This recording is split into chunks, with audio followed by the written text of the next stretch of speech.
Ba't nyo ginagawa to, sir? Para makapagbalik ka sa kalikasan. Ikaw, sir, anong kinalaman mo dito? Padaan lang po ako. Ewan ko dito sa mamang to. Kukuha na akong nyug eh. I'm just cooking fish.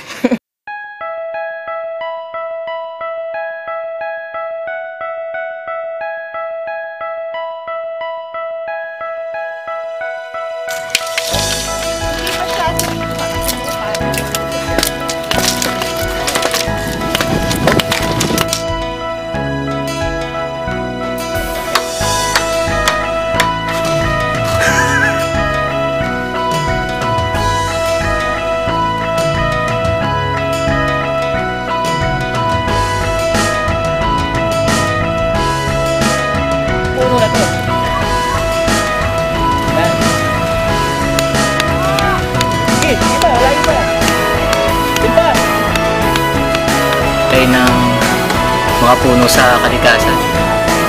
Sana lumaki sila pagdating ng panahon, sila yung maging gabay ng na to, ilog na to, para maiwasan yung mga nangyayaring pagguho ng mga lupa.